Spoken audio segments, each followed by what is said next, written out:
CBI లాంటి అత్యున్నత దర్యాప్తు సంస్థ మరి అది కూడా రాజకీయ ఒత్తిళ్లకు గురవుతుందా, లేకపోతే ఇటువైపున వచ్చిన దాని గురించి వాళ్ళు ఏమని అంటారో మనకు తెలియదు. కానీ నిజంగా విచిత్రమైన కేసే ఇది. కొట్టివేయడము ఒక విధంగా ఈ వార్త చాలా చిన్నగా ఇచ్చాయి కొన్ని పత్రికలు.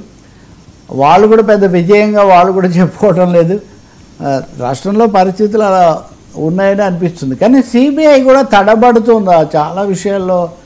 సిబిఐ కూడా ఆంధ్రప్రదేశ్కి వచ్చేసరికి చాలా రాజకీయంగా హై ప్రొఫైల్ కేసుల విషయంలో ఒకటే వైఖరితో గట్టిగా నిలబడి న్యాయం దేశంలోనే సిబిఐ అనేక వివాదాలు విమర్శల పాలై పంజరంలో పక్షాన్ని పేరు తెచ్చుకుంది.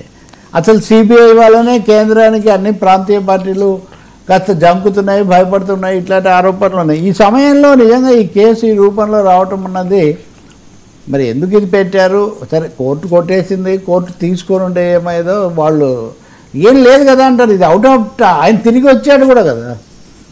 ఒకటి మీరు ప్రయత్నించలేదు, రెండోది ఆయన ఇచ్చిన మాట ప్రకారం తిరిగి వచ్చాక ఈ కేసులో విచారించడానికి ఏముంది అంటే వాళ్ళు దాన్ని తీసేసుకున్నారు. అలాగే వివేకానంద రెడ్డి హత్య కేసు ఇది ఇంకొంచెం ఇంట్రెస్టింగ్. వివేకానంద రెడ్డి హత్య కేసులో సిబిఐ దర్యాప్తు తిరిగి ప్రారంభించాలని సునీత అంటే సుప్రీంకోర్టు బాగా విచారించి సిబిఐ అభిప్రాయం కూడా తీసుకొని వాళ్ళు దాన్ని వెనక్కి మీరు ఏదైనా ఉంటే కింద కోర్టులో చూసుకోండి, మా దగ్గరికి రానక్కర్లేదు అని సిబిఐకి సుప్రీంకోర్టు చెప్పింది.